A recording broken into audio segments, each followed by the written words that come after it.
अलीगढ़ मुस्लिम university के छात्रों से जानेंगे 2024 के लोकसभा चुनावों से पहले उनका क्या कुछ कहना है। 2024 के चुनाव नजदीक हैं। दो एक आध दिन यानी कि चंद घंटों बाद ही आचार संहिता लागू हो जाएगी। कौन से वो प्रत्याशी रहेंगे और कैसे वो प्रत्याशी चाहते हैं, इन सारी बातों को लेकर अलीगढ़ मुस्लिम यूनिवर्सिटी के छात्रों से बातचीत करते हैं। क्या नाम है आपका? मेरा नाम राजा है। क्या कहना चाहेंगे, चुनाव नजदीक है? देखिए, लोकसभा का चुनाव और 2024 जो लोकसभा का चुनाव है बड़ा संवेदनशील चुनाव होगा। और इस चुनाव में इंडिया गठबंधन वर्सेस भारतीय जनता पार्टी चुनाव लड़ रही है। इंडिया गठबंधन में बहुत सारी पार्टियों ने अपने अपने अलायंस करके इंडिया गठबंधन बनाया हुआ है। और इस चुनाव में वो जीतेगा जो जनहित के मुद्दों को सॉल्व करेगा। लोगों का ये मानना है, गांव गांव जब आप शहर शहर जाओगे तो लोग ये कह रहे हैं कि भारतीय जनता पार्टी ने पिछले 10 साल में 2014 से लेकर के 2024 तक जनता को लूटने का काम किया। जैसे कि 2 करोड़ नौकरी देने का वादा किया, विफल हुए। कोरोना में लोगों को बेड उपलब्ध नहीं करा पाए, उनको दवाएं उपलब्ध नहीं करा पाए। और जो आज का युवा है, जो युवाओं ने नरेंद्र मोदी जी को इसलिए वोट दिया कि 100% कि वो भारतीय जनता पार्टी की सरकार बनेगी तो लोगों को एक बहुत बड़ा रोजगार मिलेगा, वो रोजगार नहीं मिल पाया।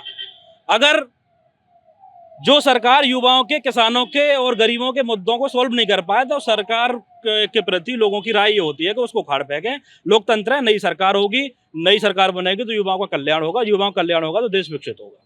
क्या कहेंगे, ओवैसी साहब को लिया नहीं जा रहा है साथ में और लोकदल से गठबंधन कर लिया है, समाजवादी पार्टी दूरी बना रही है, बसपा आने की मन नहीं है बसपा का आने का, क्या कहेंगे? देखिए, भारतीय जनता पार्टी की जो विचारधारा है, एजेंसीज के डर पे तमाम पार्टी के बड़े बड़े नेताओं को डराना, उस वजह से कुछ लोग जो है अपने आप को पीछे बेबस की तरह खींच रहे हैं। लेकिन ऐसा नहीं है।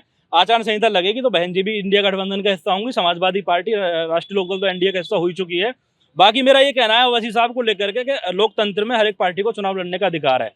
तो असदुद्दीन ओवैसी भी अपनी एक पार्टी चला रहे हैं, वो भी चुनाव लड़ रहे हैं। तो उनको चाहिए कि असदुद्दीन ओवैसी को भी इंडिया का अलायंस का एक हिस्सा बनाए और 1 सीट या 2 सीट जो भी उनकी कार्य समिति बैठ करके प्लानिंग बना लेती है, उनको 1-2 सीट देकर के उनको भी इंडिया अलायंस का हिस्सा बनाया जाना चाहिए। लेकिन अगर असदुद्दीन ओवैसी को इंडिया अलायंस का हिस्सा नहीं बनाएंगे तो मुझे ये लगता है कि देश का मुसलमान फिर ये ना सोचे कि जब इंडिया गठबंधन में हमारी हिस्सेदारी नहीं है तो हम ठीक है भारतीय जनता पार्टी को वोट कर सकते हैं। ये हो सकता है। जब आप गाँव देहात में जाएंगे तो पब्लिक का ये मानना है कि जब हमारी जो लीडरशिप है उसको आप गठबंधन में नहीं लेंगे तो हो सकता है हम भारतीय जनता पार्टी को वोट कर दें। भाई, हम ही क्यों दुश्मनी लें। छात्रों की अगर बात कही जाए तो छात्रों के लिए कौन सी पार्टी ज्यादा काम कर रही है और कौन से वो काम है जो छात्रों हित में होने चाहिए? देखिए, अभी तक तो 14 के बाद से छात्र हित के लिए तो कोई काम हुआ ही नहीं है, जहाँ तक अभी तक देखा जाए। अगर कोई पार्टी छात्रों के लिए काम करेगी तो जाहिर सी बात है स्टूडेंट्स वही उसी पार्टी को सपोर्ट करेगा। हाँ, स्टूडेंट्स को क्या चाहिए? स्टूडेंट्स को चाहिए कि इतने साल बाद वो पढ़ के निकलता है, एजुकेट होकर निकलता है, उसके रोजगार ही नहीं है, जॉब ही नहीं है। तो उसको जॉब मिले, अच्छी अच्छी बड़ी बड़ी मल्टीनेशनल कंपनियां आए, रोजगार मिले। तो हम लोगों को तो ये चाहिए रोजगार और देश में शांति व्यवस्था बनी रहे। तो हम तो उसी पार्टी के लिए जाएंगे जिसका एजेंडा अच्छा होगा, जिसका मेमोरेंडम में अच्छी अच्छी बातें होंगी और जो करने के लिए भी पूरा अपना 100% दे पार्टी। अब तक जो हुआ है वो कौन सी पार्टी ने छात्रों के हित में काम किए हैं? अभी तक तो देखिए, बीजेपी ने तो ऐसा कुछ करा ही नहीं है स्टूडेंट्स के लिए। ये आप भी देख रहे हैं कि जैसे भी एग्जाम होते हैं गवर्नमेंट के तो उसमें पेपर लीक हो जाता है और फिर दोबारा तैयारी करे आदमी, ओवर एज हो रही है, निकल ही नहीं पा रहे। तो हम चाहते हैं कि जब बीजेपी अब अपने आप को इतना अच्छा वो करके दिखाए, रिप्रेजेंट कि हम लोग स्टूडेंट्स के पूरे हैं, अच्छी अच्छी यूनिवर्सिटी बना रही हैं, कंपनियां दे रहे हैं और जॉब दे रहे हैं बिल्कुल फेयर करके, तो हम लोग तो उसके सपोर्ट में जा सकते हैं। सबका साथ सबका विकास, तमाम तरह की बातें कही गई। जो पुराना एजेंडा था उसमें ये बताया गया सबका विकास हो रहा है, सबकी बातें हो रही है। क्या लगता है सब कुछ? देखिए, तो सिर्फ जुमलेबाजी है। सबका साथ और सबका विकास कहाँ दिख रहा है? आप लोगों को भी अच्छी तरह जानते हैं और हम लोग भी अच्छी तरह जानते हैं कि हम पढ़े लिखे लोग हैं और हम पढ़ाई लिखाई से भी बात करके देखते हैं, सर्वे करके भी देखते हैं हम लोग हर तरह से। तो अभी तक ये सब जुमलेबाजी हुई है। क्या मानेंगे 2024 में जो है जो प्रत्याशी होगा अलीगढ़ का, कैसा होना चाहिए, क्या वो कदम होंगे? देखिए, प्रत्याशी जो अलीगढ़ का होगा चाहिए वो भाईचारे वाला होना चाहिए, जो आपस में बांटे ना और जो अच्छी अच्छी बातें करे। इनने के अलावा रोड पे भी काम करे, रोड पे जनता से परेशानी पूछे, गरीबों की परेशानी पूछे, क्या क्या परेशानी है। तो जाहिर सी बात है उसे आदमी सपोर्ट करेगा। ये थोड़ी ना कि सिर्फ घर में बैठ के वो सांसदगिरी चला ले कोई आदमी। जो पिछले सांसद से सिर्फ जिन्ना की तस्वीर को लेकर बात करते थे अलीगढ़ मुस्लिम यूनिवर्सिटी की, तो क्या मानते हैं वो बात सही थी, क्या थी? देखिए, ये तो एक हिस्ट्री है जिन्ना की। हिस्ट्री को कैसे मिटाया जा सकता है? जिन्ना ने जो भी किया वो तो एक हिस्ट्री है। हिस्ट्री तो पढ़ी जाएगी उसे, कि उसे हटा के क्या कर सकते हैं आप। और भी कुछ छात्र मेरे साथ मौजूद हैं। क्या नाम है आपका? मेरा नाम अब्दुल जमी खान है। कैसा प्रत्याशी होना चाहिए, क्या सोच सकते हैं आप? युवा हैं, किस तरीके का प्रत्याशी होना चाहिए? प्रत्याशी तो ऐसा होना चाहिए जो सबकी सोचे, लेकिन आजकल क्या है कि ये वो हिंदू मुस्लिम धर्म की राजनीति चल रही है। कभी कोई प्रोपेगेंडा वाला कानून ले आया जा रहा है, तो उसमें से कभी किसी धर्म को अलग इसलिए कर दिया जाता है कि जो कि एक मेजोरिटी तबके का वोट पुड़ाम उठा सके, ठीक है। और आप पढ़ाई लिखाई से तो इस सरकार को कोई मतलब ही नहीं है। जैसे आप मान लीजिए यूजीसी ने पूरा यूजीसी का फंड ही काट दिया है करीब 60%। मतलब एक तरह से आप जितनी यूनिवर्सिटीज़ हैं सबको प्राइवेट करने की सोच रहे हैं, ठीक है। मतलब एक तरह से जहाँ अडानी अंबानी के जो आजकल को चल रहा है वही एक तरह से हर चीज़ को आप प्राइवेट करने की सोच रहे हैं, बस पैसा आए, ठीक है। इलेक्ट्रोल बॉन्ड का पूरी लिस्टें आई, ठीक है, उसमें सबसे ज़्यादा बीजेपी को फंड दिया गया है, ठीक है।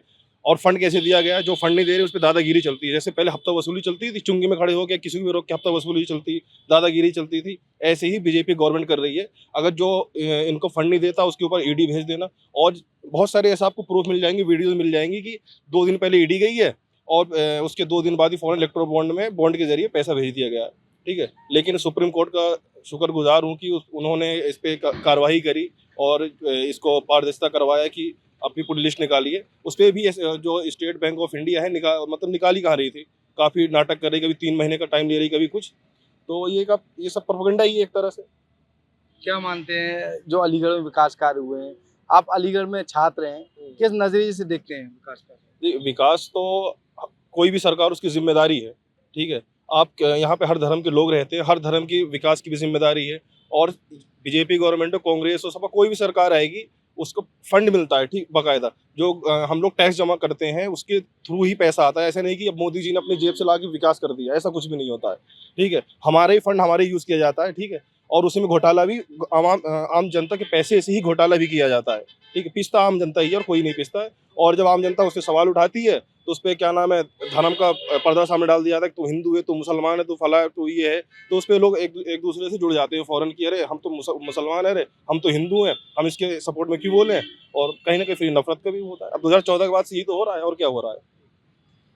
क्या कहेंगे, किस नजरिए से देखते हैं मौजूदा सरकार को? मोदी जो सरकार है, देखिए अभी हम देख रहे हैं कि शहरों में स्मार्ट सिटी के नाम पे काम हो रहा है। तो स्मार्ट सिटी के नाम पे जो ये काम हो रहा है, ये इसको हम विकास पूरी तरीके से नहीं कह सकते। विकास हम उसको कहेंगे एजुकेशन के ऊपर हमें फोकस करना चाहिए। जैसे कि हमारे किसी भी धर्म के हों, हिंदू हो, मुस्लिम हो, सभी को यूनिवर्सिटीज़ हैं, यूनिवर्सिटीज़ में नकल हो रही हैं, नकल करके पास हो जा रहे हैं। उस पर बहुत सख्ती की ज़रूरत है।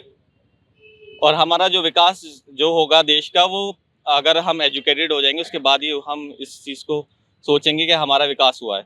नकल विधेयक पास हो चुका है, छात्रों के लिए किस तरीके का फायदा होगा? देखिए, ये जो पास हुआ है ये तो अच्छी बात है, इस चीज़ को पास किया गया है। लेकिन अगर फॉलो नहीं किया गया तो ये हमारी नाकामयाबी होगी। अगर हम इसको कुछ तबकों के लिए अगर हम इसको लागू करते हैं तो ये तो बिल्कुल ठीक नहीं है। सबके लिए इसको लागू करना होगा। देखते हैं आगे क्या रहता है, सरकार इसको किस तरीके से आगे स्टेबिलिटी। उम्मीद है कि अपना इसको वो आगे बढ़ाएंगे, इसको लागू तो करेंगे, लेकिन किस तरीके से लागू करेंगे ये पता चलेगा कि स्टेट वाइज लागू करेंगे या फिर छोटी यूनिवर्सिटीज़ के लिए लागू करेंगे या फिर बड़े लेवल के एग्जाम के लिए लागू करेंगे। जितने भी छोटी लेवल के एग्जाम हैं उनसे लेकर बड़े लेवल के एग्जाम तक ये लागू होने की बातें कही जा रही हैं। लेकिन मुझे लगता नहीं ये सिर्फ IAS और UPSC के एग्जाम्स के लिए ही रह पाएगा। मुझे नहीं लगता। अभी नकल हुई है, हाई स्कूल का एक एग्जाम हुआ है, अभी मैंने देखा काफ़ी वीडियोज़ वायरल हो रही हैं। दीवारों पर चढ़ के वो लोग वहाँ पे चीटिंग करा रहे हैं, नकल करा रहे हैं। जो सरकारी हमारे टीचर्स हैं वो भी उस पर शामिल है, उस नकल में। तो इस चीज़ पे सुधार सरकार को करना होगा। अगर इस चीज़ पे सुधार लाएगी तभी इम्प्रूवमेंट्स आएंगे, लोग एजुकेटेड होंगे। जो अच्छे एजुकेटेड लोग हैं वो पढ़ के कुछ ना कुछ इम्प्रूवमेंट ही करेंगे। इंडिया के लिए भविष्य में हमारे लिए फ़ायदेमंद ही होंगे ऐसे लोग। तो ये थे अलीगढ़ मुस्लिम विश्वविद्यालय के छात्र, जिनके द्वारा 2024 के लोकसभा चुनावों से पहले विकास की बात कही है। साथ ही जो प्रत्याशी हो, साफ सुथरी स्वच्छ छवि का प्रत्याशी होना चाहिए, विकास के मुद्दों को लेकर आगे बढ़ने वाला प्रत्याशी होना चाहिए, अलीगढ़ में विकास कार्य कराए ऐसा वो प्रत्याशी होना चाहिए, नफरत की राजनीति ना करे ऐसे प्रत्याशी की अलीगढ़ मुस्लिम यूनिवर्सिटी के छात्रों के द्वारा मांग की गई है। देखना होगा 2024 में किस तरीके का प्रत्याशी चुनाव मैदान में आएगा और सत्ता की दहलीज तक पहुंचेगा।